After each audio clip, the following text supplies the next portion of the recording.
When you talk about faith, you have to really define what that means biblically, because there's a lot of people, if you ask them, are you a person of faith? They will say, oh yes, I'm a person of faith. I'm not an atheist. I believe in a God somewhere out there. I don't really buy into the Bible stuff, but I believe there is a God. I do believe that. I don't think that it matters how you get to Him. A lot of times people will say they have abstract faith, a faith that it really, it has no definition, it has no manifestation. It's just He's out there. They call Him the man upstairs. Let's not limit Him to Jesus, and let's not limit Him to, there are many gods potentially, and you know, however you worship, you get to the real God through any religion or vehicle that you try to take. And you know, they believe in a faith. They believe in something out there somewhere, like spiritualists, people who use New Age crystals and things, you know, burn incense to statues, and they believe in a God out there. Like psychics, they have abstract faith. They believe there is a spirit being that comes and empowers them to tell the fortune. Yeah, there's a spirit being, all right. And tarot cards and fortune tellers and all of that. That's a faith. They believe not in the God of the Bible, nor are they being led or given their directions by the God of the Bible, but they believe there is some spirit out there.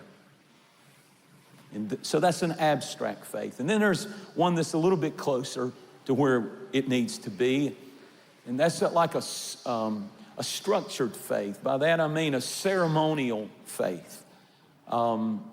They believe because they were raised in church.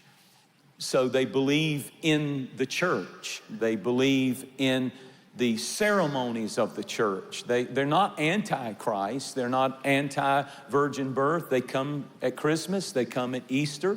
They come every once in a while. It's a ceremonial. It's more about the ceremony. They want a Christian wedding. When I get married, I want a Christian wedding, they'd say. And when I get children, I want a Christian dedication. I want to dedicate the babies to Jesus. And that, you know, they mean that. They mean that. But it's not something really that they have, that they nurture, that they feed in their own life. It's what Mama and them raised them in. It's what the church, you know, we went to the Baptist church or the Catholic church or the Methodist church or the Pentecostal church, and that's how I was raised. And I believe in that stuff. Ceremony. Ceremonial faith. It's like water baptism. You can get in the baptism tank and you can be a dry sinner and go down a dry center and come up a wet center. The water is just water. It's not going to change anything unless there is real faith in you, not the church's faith, not ceremony faith, not abstract faith. And then there's transferable faith. That's what we get to.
In my text, because he says, Timothy, the faith that I see in you that is sincere, that is very real, it's in you.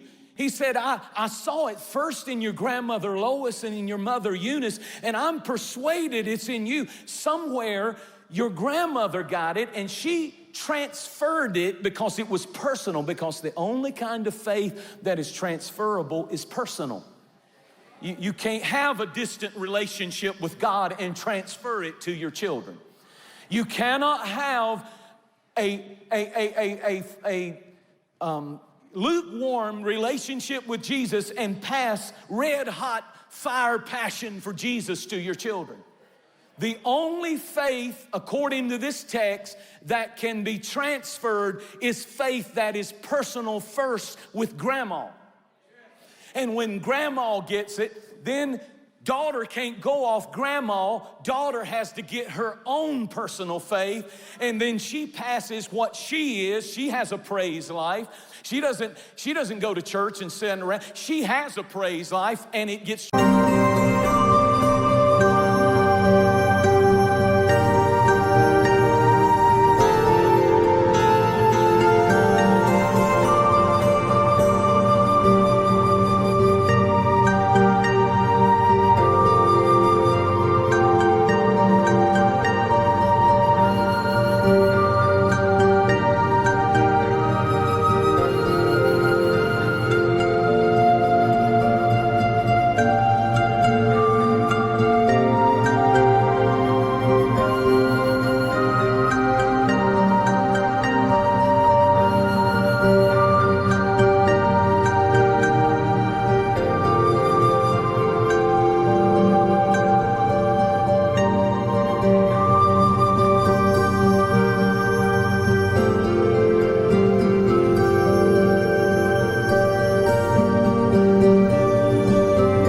transferred, and the children have a praise life. She has a prayer life. The children have a prayer life. She has a consecration and standards and lives this thing and reads her Bible and loves God and loves people, and it's transferred. Only can you transfer not what you profess, not what you believe the church is right and what they believe. You can't pass any of that on to your children or your children's children. That's why we're fasting, because we're saying I need a personal faith that is transferable, not just to me, but to people all around me. This really weighed on me as a pastor and a preacher. I can only transfer to you what I am. Thank you so much for watching. Make sure that you subscribe to our channel so that you can get notifications on new posts and live streams. Be sure to share this video with a friend. You never know how you can send the Word of God right when somebody needs to hear it. And you can use your social influence for good, for the glory of God. Thanks again. Share it with a friend. And I really appreciate you watching. We'll see you next time.